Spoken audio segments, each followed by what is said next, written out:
My name is Maggie. I just stepped into retirement after decades of work, and to most people my days probably looked like a dream.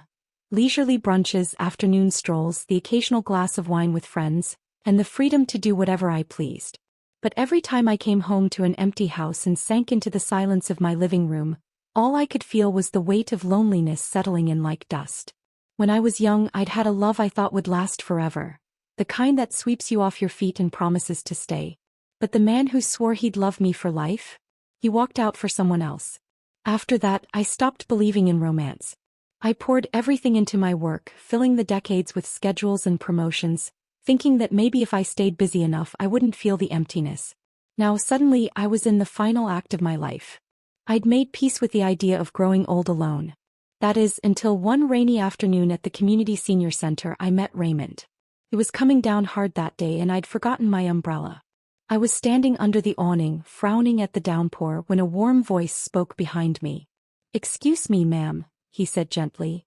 "How about we share?" I turned around and saw a man, silver-haired but full of life, holding out a large black umbrella. His smile was kind, not too eager, just genuine. I was going to say no, but the rain was relentless. I gave a small nod instead. "I'm Raymond Walker," he said as we walked side by side. 68 years old, live right in that building across the street. Used to be a mechanical engineer before I retired. I thought it was just a chance encounter. But then I ran into him again. At the park this time. Raymond had a calm way about him, always speaking with a light-hearted tone and a glint of mischief in his eye. He'd stop by just to talk, no agenda, no expectations. With him I felt something I hadn't felt in years: ease. Joy. Having a friend like him? That didn't sound so bad. A few months later he invited me over for dinner. As I stepped into his cozy, slightly cluttered apartment, I couldn't help but ask, "So, where's your family?"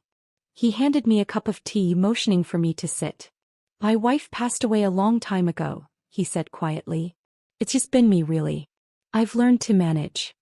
There was a flicker of sadness in his eyes. I knew that look. I'd seen it in the mirror. After dinner he surprised me. He looked right at me, serious this time. "Maggie," he said, "what would you think about us living together? Not as husband and wife if you don't want that. As companions. Someone to wake up to. Someone to share the quiet with." I froze. My heart kicked in my chest like it had forgotten how to beat properly. I'd only ever thought of Raymond as a friend. I didn't expect him to say something like that. Certainly not tonight, not over pot roast and sweet tea. He must have seen the panic on my face because he laughed nervously and waved a hand. Don't mind me. I was just joking."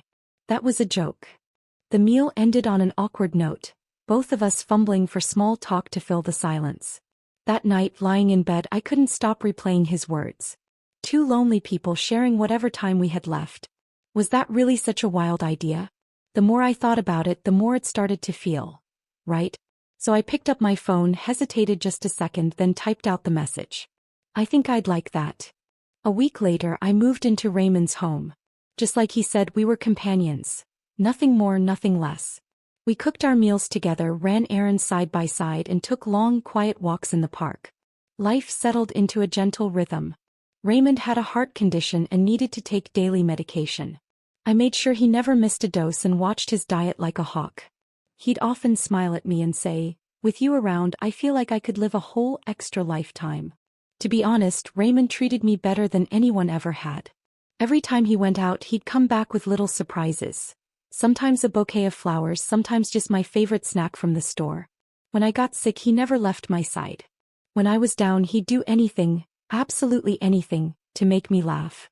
At some point, Raymond stopped feeling like a friend and started feeling like home. And I started to believe maybe, just maybe, we really could grow old together. But there was one shadow that lingered: his son Richard. No matter how kind I was, he never warmed up to me.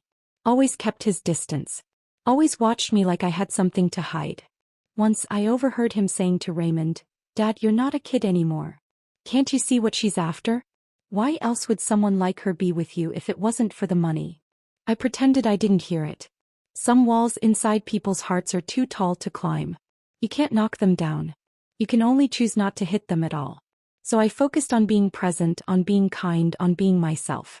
But happiness, as I learned, can be fragile. In the third winter of our life together, Raymond's heart gave out. It happened so fast, too fast. The ambulance hadn't even arrived when he stopped breathing in my arms. The silence that followed was the loudest thing I'd ever heard.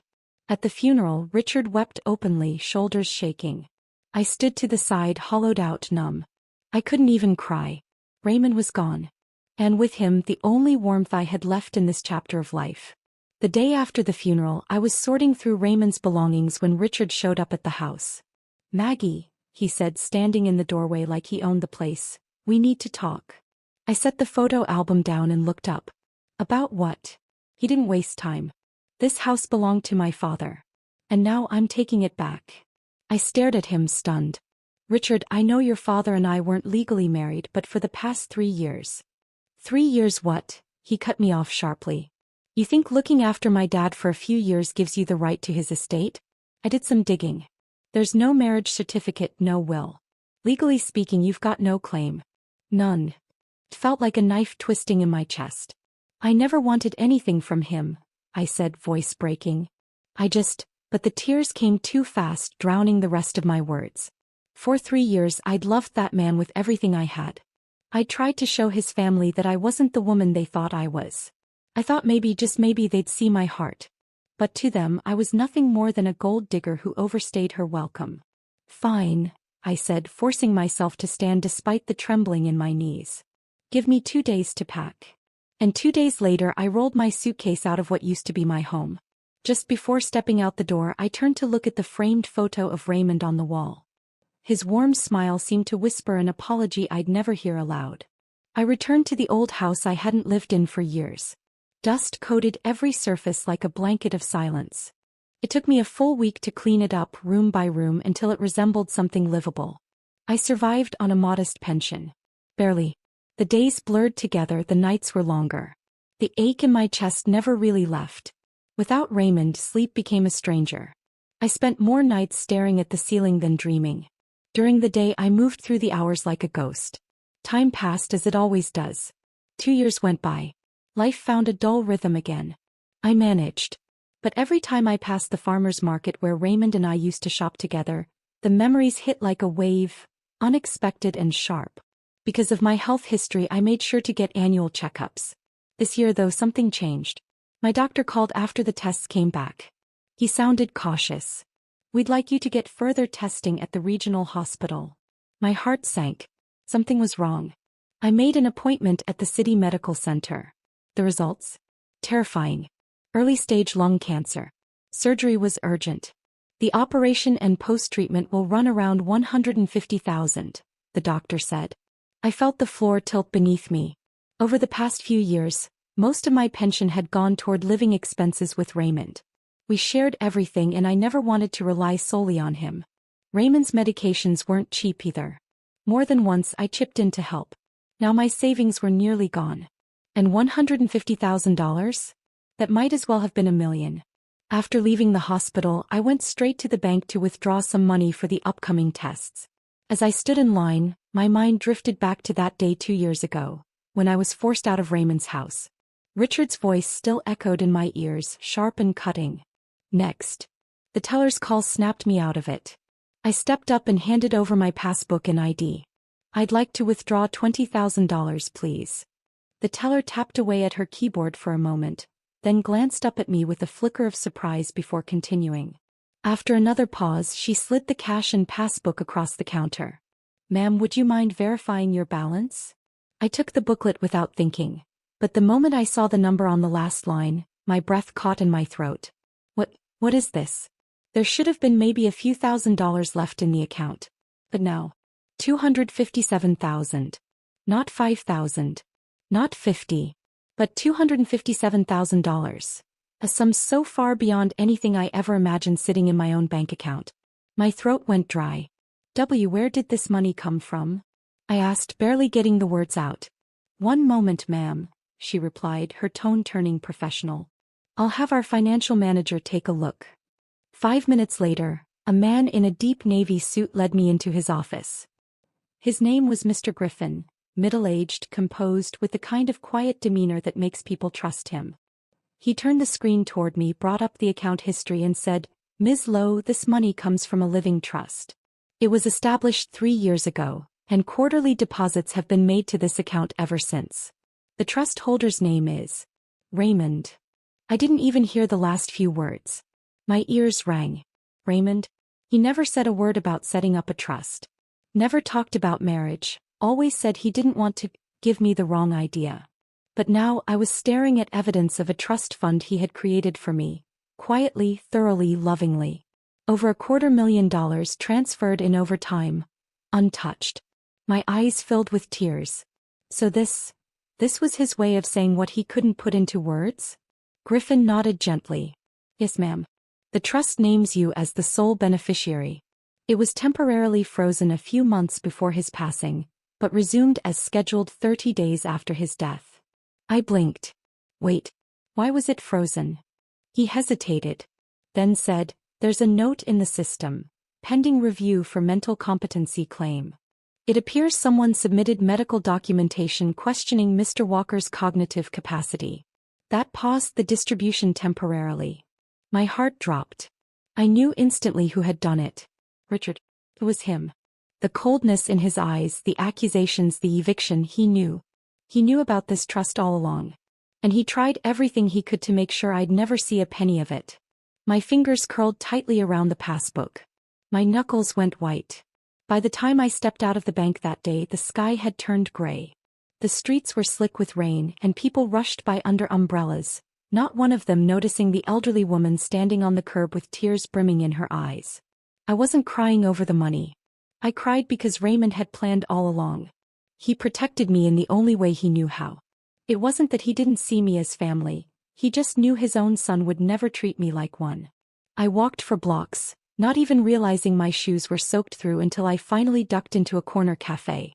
The place was warm and nearly empty. I took a seat by the window where a withered pot of rosemary sat on the sill. I stared at it, feeling a strange kinship with its dry, brittle leaves. I had thought it was all over.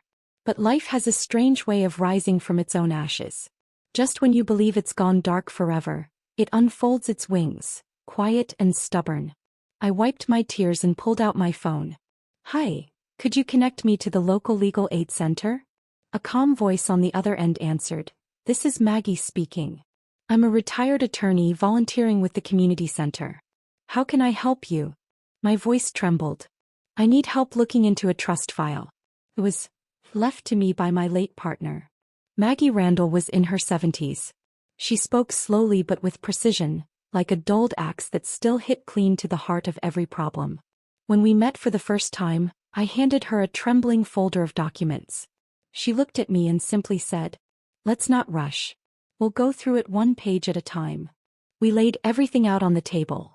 A trust summary from the bank, 2 copied letters, and the original contract, clearly dated from 3 years ago, titled as a living trust. Raymond, she murmured, scanning the document. Old mechanical engineer. I remember him. He came to me once, asking about beneficiary rights for unmarried partners. I looked up in surprise. He came to you. She nodded and flipped open a leather-bound notebook. Clear as day. He asked me if it was legally safe to set up a trust for a woman who wasn't his wife. I told him, so long as he was of sound mind and everything was signed and witnessed properly, there's no legal issue. Did you help him set it up? No, she said, shaking her head. I just gave him the basics. He ended up working with a different firm. I remember the name. Young guy named Barrett, specializes in estate planning. She tapped the bottom corner of the document. See here? That's Barrett Law's stamp. But the final page, that's strange. I leaned in. Where Raymond's signature should have been, there was only a smudge, barely legible ink. Next to it, stamped in red, were the words, revoked/under review. My stomach dropped. What does that mean?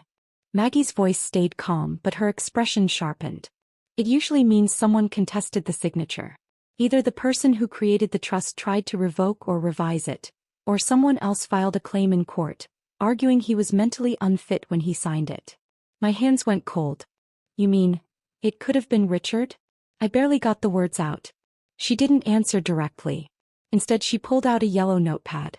I'm going to file a request with Barrett's office. We'll ask for the original documentation and any available signing footage. If someone moved to revoke it, there has to be a legal paper trail. Can we find out who filed it? If they didn't erase the logs, she said, eyes narrowing like a veteran preparing for war, we will. We spent 2 full days combing through the paperwork. Maggie's attention to detail was nothing short of remarkable. She marked every key clause with yellow sticky notes and even drew several timeline charts to track events. On the 3rd morning we received a reply from Barrett Law. They confirmed that Raymond had in fact established the trust 3 years ago. The named beneficiary was me, and the account was placed under full custodial management with the bank, scheduled for installment payouts. But then came the twist. 3 months before Raymond's death, Barrett's office received a medical certification attached to a psychiatric evaluation. It was signed by a doctor from the Lakeside Medical Center stating, "The patient exhibits progressive cognitive decline and diminished decision-making capacity. It is advised that all legal authorizations be suspended." Maggie's eyes narrowed as she scanned the page. Lakeside Medical Center. Ever heard of it? I nodded slowly. That's where Raymond had his regular checkups. His son arranged all his appointments there. She tapped her fingers against the table, her tone darkening. Something's off. 3 months before he died, Raymond was still going grocery shopping with you, watching TV, even fixing the sink in your kitchen. That's not someone slipping into cognitive decline. My throat tightened.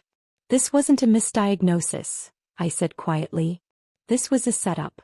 Maggie fell silent for a moment, then said, "Our next move is to petition the court to release the original mental competency records. But we also need one more thing. Someone who can testify that Raymond was fully lucid when he signed that trust." I tried to sift through the blur of memories from those years, and suddenly one came into focus. He once mentioned an old friend from the engineering association, George. He said George went with him to sign the trust paperwork. Maggie jotted it down immediately. Can we contact him? I hesitated.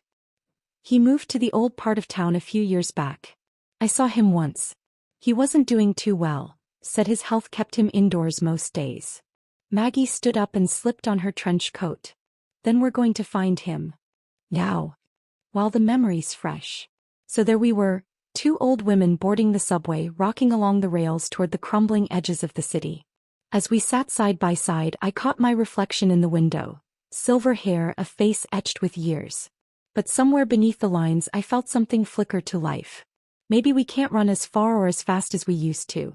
But we can still stand where we need to stand. We can still choose not to back down. Especially when you realize, this fight isn't about the money. It's about guarding the last quiet gift a man left behind. His final act of love.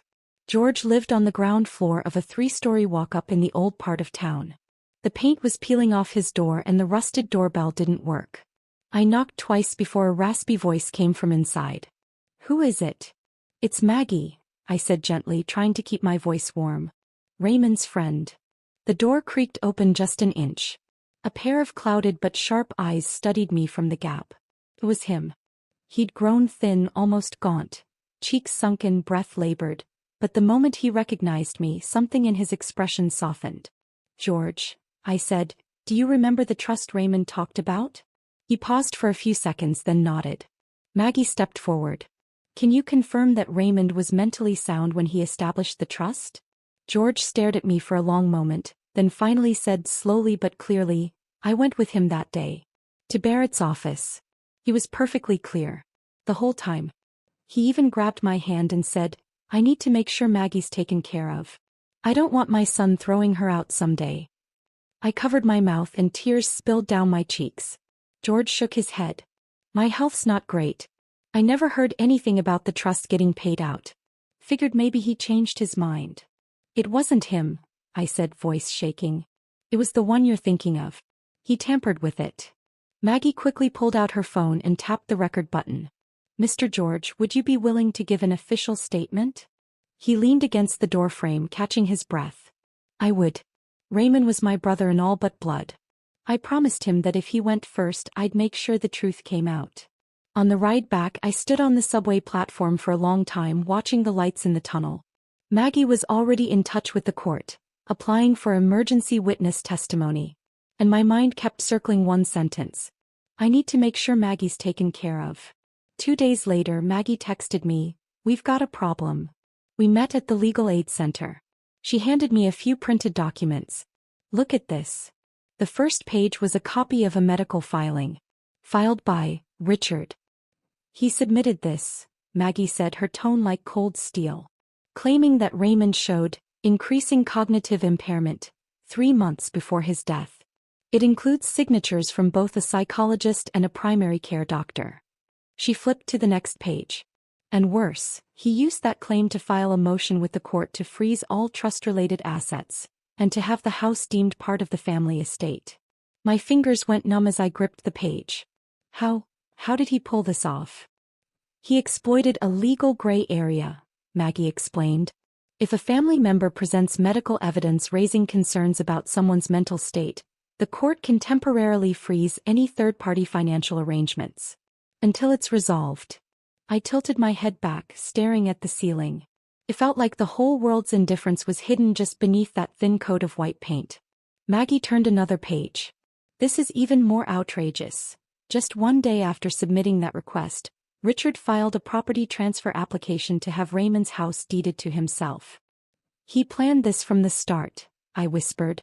"This wasn't grief. This was premeditated." She nodded. "And the fact that he never brought up the trust means he always knew it existed, he just needed time to erase it. Isn't this criminal? That's for a judge to decide. If we can prove document tampering, misrepresentation to the court, and intentional asset obstruction, it could be both a civil and criminal case. But," she paused, "we still need one key piece to blow the door wide open." I looked at her. "What piece?" "The surveillance footage. The original video from the trust signing." She exhaled slowly. "Barrett's office said the video from that day was pulled for review, and never returned to their archive." My heart dropped. "Pulled by who?" "Richard. He came in himself. Claimed he was acting on behalf of his father and needed to review the estate arrangements." "Is there any way we can get it back?" "If it wasn't destroyed, yes." She looked me square in the eyes. "We need to file a trust litigation suit. Freeze all of Richard's pending claims. Then petition the court to subpoena the footage and verify the credentials of the doctors who signed those evaluations." "You mean, sue him?" Maggie nodded, her voice steady and unflinching. "Yes. It's our move now." That night I came home alone and sat under the dim kitchen light, staring at Raymond's old mug, deep blue with a fine crack near the rim. He'd never let me throw it out. And now I finally understood why. He'd known that his son would never respect his choices. Known that he had to leave something behind, something solid, if I was going to have any chance of standing my ground after he was gone. And I'd come to understand something else too. Some people take 3 years to show you their heart. Others only need 3 seconds to show you who they really are. Maggie was right. We had to fight this. But there was a problem. We had the bank statements, the trust documents, even the altered signature page.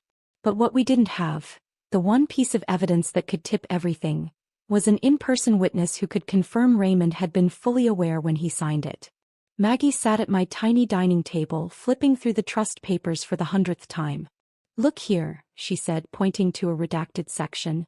"It originally said, 'Witness present.' But the name was scratched out." My brows knit. "So, what does that mean?" "It means your partner had someone with him when he signed this," she said. "We just don't know who." I stared at the empty space on the page. And suddenly, like someone had tugged on a string inside my memory, it hit me. That time. I remember we used to visit someone often. Maggie looked up. "Who?" "George. An old friend from Raymond's engineering days. Around the time the trust was signed, we saw him almost every week." I paused, then said, "One day he even joked, 'Your man dragged me along just in case he couldn't read the fine print and needed someone to share the blame.' I didn't get it then, but now I think he was talking about the day they signed the documents." Maggie grabbed her notepad. "You remember where he lives?" "Old District. Near that half-demolished hardware store." She snapped the folder shut. "Let's go find him." We headed out around 3 in the afternoon.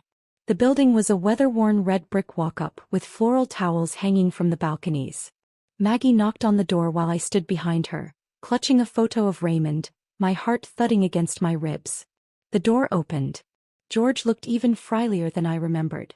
His skin sallow, his frame shrunken, leaning heavily on a dark wooden cane. His eyes paused when they found mine. "It's you," he said, voice gravelly. I gave him a small, hopeful smile. "George, do you remember me? I'm Maggie." He didn't return the smile. His gaze shifted inward as if retreating. "Why are you here?" "I wanted to talk about the day Raymond signed the trust," I said gently. His face tightened. He shook his head. "I don't remember anything about that." Maggie stepped forward, firm but polite. "Mr. George, we're only asking if you'd be willing to confirm that you were present the day Raymond signed the documents. He created that trust too." I said I don't remember. George's voice suddenly sharpened. He slammed his cane on the floor for emphasis. "It's been 3 years. I'm just an old man. What do I remember?" I stood frozen, mouth open, words gone. Maggie tugged my sleeve lightly. We knew better than to push. We thanked him and left. The door shut behind us and something inside me went cold. But Maggie's brow was furrowed, not with disappointment but calculation. "He's lying," she said. "You mean, he remembers?" "He remembers everything."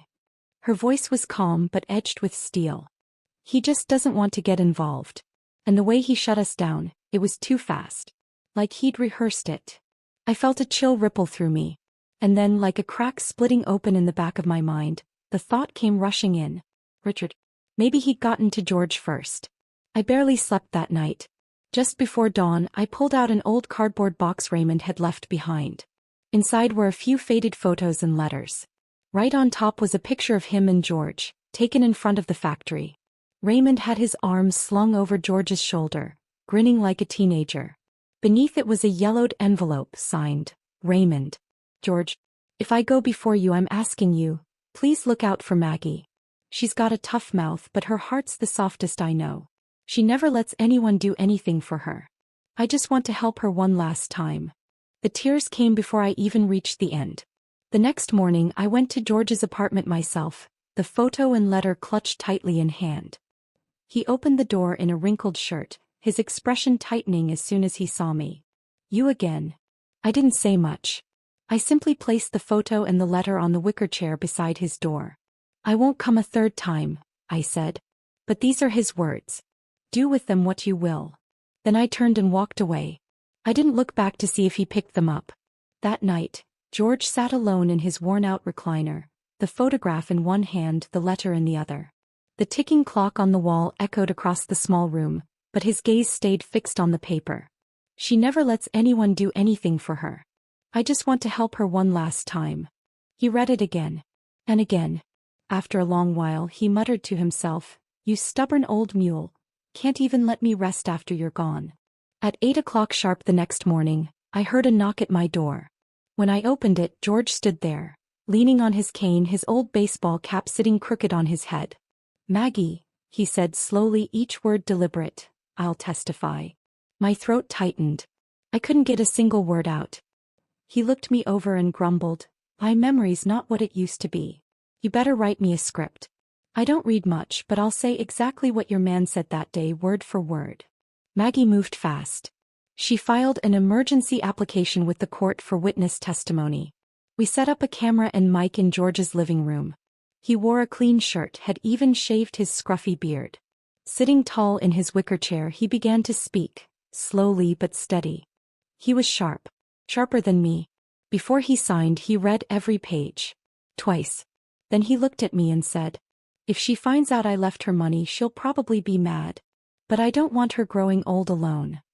When the recording stopped, George leaned back, eyes closed, exhaling like he'd just laid something heavy to rest. "I did what I was supposed to do," he said. On the way home, the sun was fierce overhead. But inside, for the first time in a long while, I felt clear. Not because the battle was almost won, but because someone finally stood up to speak the truth. I never imagined I'd end up in a courtroom, let alone to fight for a man who was no longer in this world, against his own son. But that day had come. That morning, I wore my plainest gray trench coat and held tightly to the documents Maggie had printed. We arrived at the courthouse early and sat on one of the long benches in the waiting area. Maggie was flipping through her notes, focused and steady. I, on the other hand, stared blankly at the wooden paneling in front of us. The American flag above the judge's bench swayed gently under the hum of the air conditioning, and for a moment I was back in that sunlit living room 3 years ago. Raymond sitting on the couch saying, "You don't have to listen to those finance shows. I'll handle the money." He was never one for big declarations, but that day he looked so serious. The clerk called our case. We stood and entered the courtroom, a space so quiet I could hear my own heartbeat. Richard was already seated at the plaintiff's table, dressed in a stiff dark suit, posture immaculate, but his eyes wandered. When he looked at me, it was with the detached glance of someone sizing up a nuisance. The judge was a woman in her 50s, her tone neutral, edged with a hint of impatience. "We're here to determine the validity of the plaintiff's request to nullify the living trust established by the late Raymond Walker," she began. "We will now hear evidence and testimony from both parties." Maggie rose to speak first, her voice calm and firm. "We are submitting documentation confirming that the trust in question was created 3 years ago by Mr. Raymond Walker while fully mentally competent. The named beneficiary is the defendant, Ms. Maggie Lowe." She handed over the trust copy, bank transfer records, and a medical statement from a primary care physician noting cognitive functions within normal range. As the judge flipped through the pages, I noticed Richard shift in his seat, like the papers were too hot to touch. Then it was his lawyer's turn. A seasoned man in his 50s, sharp-tongued and deliberate. "We present psychiatric evaluations from within 3 months before and after the trust signing. These records, signed by a licensed psychiatrist, state the patient demonstrated memory lapses and impaired judgment. Legal decision-making should be restricted." He turned and gestured toward me. "Additionally, we note that this trust was created without informing Mr. Walker's family, nor was it filed through family court channels. There are indications of an attempt to bypass rightful inheritance proceedings." Maggie smiled faintly. "He was an adult, free to make his own decisions. No law requires him to notify his relatives." The judge nodded. "We need more direct evidence." At that, Maggie signaled to the court clerk to activate the screen. The video testimony from George began to play. There he was, seated in his worn wicker chair, dressed in a clean if faded shirt. His voice was steady, eyes sharp. I went with him to the law office. He was clearer than I was. Used his reading glasses, went through every page. And before he signed, he said, "I'm doing this now because one day my son might throw her out over money. I want her protected." The courtroom went still. When the video ended, Maggie stood again. This testimony was recorded under court supervision, with legal counsel and transcription present. The witness was not coached or influenced. Richard's lawyer tried to counter. "We acknowledge Mr. George had a close friendship with the deceased. But how credible is his memory?" Maggie's tone cooled. "You mean after you visited him and suggested his elder care might be taken care of if he stayed quiet?" Richard shot up from his seat. "That was me being considerate. He's old, I was trying to help. What's wrong with that?" The judge banged the gavel. "Sit down, Mr. Walker." Maggie pulled out one final document, a scanned copy of a letter handwritten by Raymond, dated 1 week before the trust was signed. "Dear Brother George, you've helped Maggie with water leaks and busted light bulbs more times than I can count. I need to do something to shield her from the storms ahead. She's stubborn, don't tell her I set up the trust." With the letter entered into evidence, the tide had shifted. Maggie's closing blow was a written statement from Raymond's primary care doctor. At no time during the trust period was Mr. Walker diagnosed or treated for cognitive impairment at our facility. No record supports the claim of mental incompetence. The judge looked up, her expression unreadable. "Counsel, do you have anything else?" Richard's lawyer leafed through his folder, then muttered, "No, Your Honor." The judge cleared her throat and read the decision slowly. Based on the testimony, documentation, and evidence provided, this court finds that Mr. Raymond Walker was of sound mind at the time of the trust's creation. The trust is valid. The plaintiff's request for nullification is denied. Furthermore, due to the submission of potentially falsified medical records, this court reserves the right to open an investigation into the individuals responsible. I didn't hear the rest. It was like someone had lifted a sack of stones from my chest. I felt Maggie lean toward me and whisper, "We won." I didn't answer. I just nodded. Richard's face had turned to stone. He didn't look at me again, just grabbed his papers and walked out, not saying a word. When Maggie and I walked out of the courthouse, daylight still lingered. The breeze against my face was soft, the kind that only comes with spring. I sat down on a bench near the corner, holding the photocopy of Raymond's letter to George in my hands. The paper was a little wrinkled, but the handwriting was still crisp. "She's stubborn. Don't tell her I set up the trust." I stared at that line and let out a quiet laugh. "You old fool," I whispered. "Stubborn as ever." I looked up at the sky and said softly, "Don't worry." I held the line. That night, for the first time in a long time, I slept straight through until morning. No jolts awake at 3 a.m. No nightmares with Richard's cold eyes staring me down. I dreamed I was standing in the narrow alley of the old farmer's market. Raymond was ahead of me, calling out, "Maggie, this stall's got the best pork ribs, fresh too." He was smiling, same as always, that worn canvas tote swinging from his arm. When I woke, my cheeks were damp, but my chest felt light. But the verdict wasn't the end. It was just the beginning. I still had another fight ahead, this time with my own body. The doctor had said from the start, the sooner the surgery, the better. But with my finances stretched thin and Richard trying to wipe me out, I'd kept putting it off. Now things were different. I went in for a full set of tests. The surgery was scheduled for a Friday morning. The night before my admission, I sat on the hospital bed and pulled out my little ledger, the one I always used to jot down expenses. In the corner of the last page I wrote, "I used the money you left me to put myself back together. Now I want to fix something for someone else." The surgery went well. When I woke up, sunlight was pouring through the window. A nurse wheeled me out onto the terrace to get some air, and I watched the rooftops of the city with their humming air conditioners spinning slowly in the heat. For the first time in a long time, I felt something I didn't quite have a word for. Not joy, not peace, but a deep, steady sense of being alive. During my first week home, I spent the days in the living room, listening to the breeze rustle through the old locust tree outside the window. I watched neighborhood women pushing their grocery carts past the corner like they always had, life moving in quiet rhythm. Maggie came by with a cup of coffee and a stack of papers. "You said you wanted to do something," she said, dropping the pile on the table. "So let's do it." I looked. On top was an application form. Across the top it read, "Community Public Service Microgrant Registration." "You're serious?" I asked. "You've got part of the trust left. Doesn't take much. Start small, $20,000. The rest is up to you." I spent the night thinking. By morning I knew what I wanted. In my own handwriting I filled out the form. Project name, Golden Second Chance. Target group, elderly living alone, widowed retirees, legal aid recipients, mental health support seekers. Maggie helped me file the paperwork, register the project, and connect with the local legal aid office. She even brought in a few retired attorneys who volunteered their time, and reached out to the neighborhood health clinic to build a partnership. It had begun. I cleared out the spare bedroom in my old apartment and turned it into a little meeting space. Nothing fancy, but it was enough. The first visitor was Mrs. Liu from downstairs. She sat carefully on the old sofa covered in a plain white cotton cloth and said in a hushed, uncertain voice, "After my husband passed, his son started pressuring me to put the house in his name. I didn't go to school. I don't really understand." I handed her a cup of hot tea. "Take your time," I said. "Here we don't rush. And we don't scare anyone." When I walked her to the door later, she clutched my hand and whispered, "Thank you." I was really afraid no one would listen. As I closed the door, I suddenly felt like a kind of repair woman. Not the kind who fixes sinks or wires. The kind who tries to stitch back the pieces of someone's unraveling life in old age.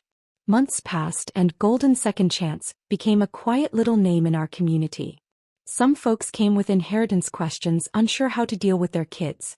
Some just came to sit in silence, tired of being alone and needing the sound of another human voice. People started calling me the real angel for us seniors. And every time I heard it, a warm embarrassment would rise in my chest. I'm no angel. I just finally stopped living under shame and silence. One day, while tidying the meeting room, I came across Raymond's letter to George again. I read the final line, my fingers resting on the paper. "She never lets anyone do anything for her. I just want to help her one last time." I read it aloud, voice barely above a whisper. "Now it's my turn," I said. to help someone else. The day we won the lawsuit, Richard didn't say a single word. Just walked out of the courtroom and disappeared. I thought that would be the last chapter between us. But fate isn't a thread you can just snip clean. It has a way of bleeding ink onto pages you thought were already turned. 3 months later, Maggie came by. She sat down and opened with, "Did you hear Richard got fired?" I nearly dropped my teacup. What? After the hearing, someone anonymously tipped off his company about the forged medical documents. She pulled a newspaper clipping from her bag. The headline was short, but it hit hard. Real estate project manager under investigation for trust fraud. Company launches internal review. I stared at the bold black letters, silent for a long moment. What happened? Finally asked. They suspended him for 30 days. Then let go. No severance. I let out a breath. Serves him right. Maggie didn't respond at first. Then she said, almost like a warning, "He underestimated how fast the world moves on, especially when a middle-aged man's out of work." Later, I heard the rest in bits and pieces, gossip traded at the grocery store entrance. They say his wife moved out. Moved months ago. He secretly mortgaged her property to pay off credit cards, thinking he'd win in court. Lost the case and the cash. She's back at her parents' with the kid. That boy doesn't even speak to him anymore. That man thought he was so clever. So clever he ended up with no one left to speak for him. I listened. I didn't add a word. But inside I felt something I hadn't expected. It wasn't satisfaction. It wasn't pity either. It was something quieter, heavier. So karma is real after all, I thought. It just walks slower than we do. One early autumn evening I went downstairs to take out the trash. The sky was overcast and the wind had picked up. Just as I turned to head back inside, I caught sight of a figure standing beneath the old camphor tree at the corner of the street. Not too close. Not too far. Like someone waiting, or just passing through. I pretended not to see him. The next morning on my way out to buy milk, he was there again. Closer this time. Dressed in a faded hoodie, hair a tangled mess, hands buried in his pockets, face rigid and pale. On the third day he was sitting on my doorstep. When I pulled back the curtain, I saw him slumped on the steps, clutching a canvas bag like it held everything he had left. He looked like someone who hadn't slept indoors for days. I didn't open the door right away. It took me 10 minutes to lace my shoes to decide. When I finally opened it, a gust of wind swept in, carrying a scatter of dry leaves. We locked eyes. No words. Then he looked down and cleared his throat, his voice hoarse. "I'm not here to cause trouble. I just came to ask one thing." I waited. He swallowed hard like the words hurt going down. "I've got nowhere left to go." I didn't invite him in. I stood in the doorway and asked calmly, "What about your friends? Your wife? Your kid?" He kept his head down. "No one wants to see me." "What are you here for then? What do you want from me?" There was a pause. Then came the answer, heavy and bitter. "Just a place to stay. For a while." My hand was still resting on the door handle. I didn't move. I didn't need to say anything right away, because I knew he needed this more than I needed to respond. That's when it hit me, he hadn't come to me first. He'd knocked on every door he could think of. Heard every no. Felt every shoulder turn cold. And after all that he came here. Not out of dignity, but to finally lay down the scraps of pride he'd clung to. I nodded. "There's a spare room downstairs. The old guest room. You can stay for 3 months. His head jerked up, eyes bloodshot. For a moment, it looked like he couldn't even form the words "thank you." I continued, voice steady. "During those 3 months I'll connect you with a caseworker and some local resources. You can take the help or leave it. After that you're on your own. And starting today, I won't let you hurt anyone again." He nodded like a man who'd finally been pulled out of deep water. Before he came inside, I handed him a clean towel to wipe his face. Then I gave him a fresh pair of socks. He sat silently at the kitchen table and ate a bowl of rice porridge. I didn't ask how he was. I didn't smother him with sympathy. As he stood to leave the kitchen, I simply said, "Before your father passed, he kept hoping you'd figure it out one day, that being a decent man has nothing to do with what you win or lose, and everything to do with walking the right path." He didn't turn around. Didn't say a word. But I knew he heard me. That night I sat on the edge of my bed for a long time. No, I hadn't forgiven him. But I wasn't willing to live the rest of my life dragging hatred behind me either. I chose to help him once. Not because he had changed but because I finally had the strength not to be broken by him. You ask if it was mercy? Well, it was clarity. There's a kind of dignity in this world that doesn't come from winning. Comes from standing your ground. I stood mine. And him? He's only just beginning to learn. After he moved into the guest room downstairs, we barely spoke. I didn't go out of my way to care for him, and he never initiated a single conversation. He ate quietly, kept the place clean, and sometimes went down to the community center to register for volunteer shifts. No one there knew who he used to be. Some nights I'd hear him pacing in the room below. Long dragging footsteps, like sleep never came easily. A few times he came back holding job application forms. He'd toss them onto the table with a sigh, his shoulders folding in on themselves. "What did you do before?" I asked one day just in passing. He looked down and muttered, "Project manager." I nodded. "Then it's not too late to learn how to write your own cover letter." He let out a dry laugh. "At my age? Who's gonna hire me now?" I didn't offer comfort. I just said, "All the more reason you should understand, no one's coming to save you." We didn't speak much after that meal. 2 weeks later after dinner I was in the kitchen doing dishes when he lingered at the doorway. He watched me for a while before finally speaking. "I used to hate you." I didn't stop scrubbing. Just acknowledged him with a small sound. "I thought you only got close to my dad for what he had," he said. The water was loud in the sink, drowning my breath. He went on, voice thinner now. "But now I get it. What he left you, it wasn't money. It was love. What he wanted to protect. Was. And back then I tried to take that from him. Even at the end." The room went quiet save for the drip of the faucet. I set the plate down and turned around. "And now you see it?" He nodded, gave a short, bitter laugh. "I've been here watching your second chance project. The people who come in, most of them are wrecked. And yet, every one of them still holds on to some kind of hope." He took a breath. "And me? I didn't even deserve the word hope." I didn't interrupt. He looked up again. "Thank you truly. But I can't stay here anymore." I blinked. "You found somewhere else to go?" He shook his head. "Not yet. But I can't keep leaning on you like this. You've already done more than anyone else ever has. If I stay, I'd just be turning your kindness into a crutch." He hesitated, then added quietly, "Maggie, maybe the best thing my dad ever did was find you." My throat tightened. But I simply nodded. "You're not the first to say that, but you're the one who needed to say it the most."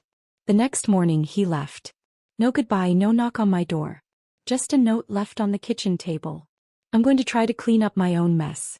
No promises. But I'll try. You gave me a shot, I won't forget it. Richard." I didn't cry when I read it. I just felt something shift. Like the house, this place where so much dignity had once been trampled, was finally breathing again, cleared of the weight it had been holding. I wasn't his stepmother. I wasn't his enemy. And I wasn't going to be his rescue plan. I was Raymond's partner.